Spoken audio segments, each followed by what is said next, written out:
Mga kamami, padulong mi og dapitan. Sa Mountain Road ay mining agi kay nagdali ang mga person. Ikaw ba ko na yung biyahig dapitan niya udto na ning mata? Wa pa mi kabot og dapitan, galabad na among ulo.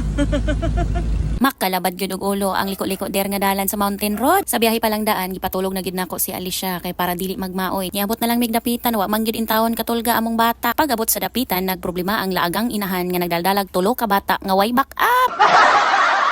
Wa man taon ko na inform nga ilaha di ang giibot ang ilahang cottage nga naay bangko. Diyos ko na problema kog asa ko mulingkod ko mi dalang bangko. Napa koy batang gikugos na batang galiraw-liraw. Ay gani kay to the rescue dayon si Tito Sanggoy o si Tito Bodoy para aning among batang kulasaw. Sorry mga tito og lolo Alan. Wala jud kay ninyo na enjoy ang dula kay nabante mo nako kung asa kong mundalagan. Love, Alicia. Ipapangita din ako si engineer og kaduyanan sa iyang unika iha. Anang tungura gi-double check na ang setup sa motor ni engineer. Hala, ipadaga na ang motor ni engineer. Sige lang gapa-setup sa iyang mekaniko pero walay bayad-bayad. Ay hara ko nung bayad ug modaog na ang motor. Anang tungura gipadaga na ang motor ni engineer. O maunang gaon na. Lipay na kay mi ana kay sige lang siyang gaon na.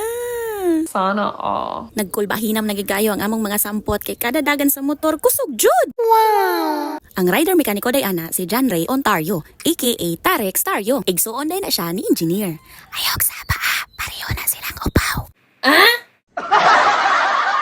Anang tungora gilingaw-lingaw gid ni Alicia ang iyang Tito Budoy. Naguna na sad si Tario sa kalipay ni Alicia, iyang gipakpakan iyang tito.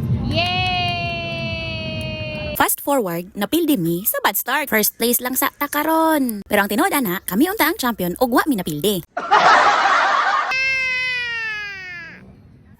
Anang tungura, nag-andam na mi pabiyahe, pabalik og sinakaban. Fast forward, pagmata nako, ning abot na mi og sinakaban. 10:19. Salamat Ginoo. Tulog ka no? Gamay. Gikapoy kaayo ang inahan nga perte kalaagan. Mauni ang sakto nga laag, ubiyahe og sayo, muuli hapit na buntag. O sige na, bye na kay magpahaplas pa intawon ang inahang laagan.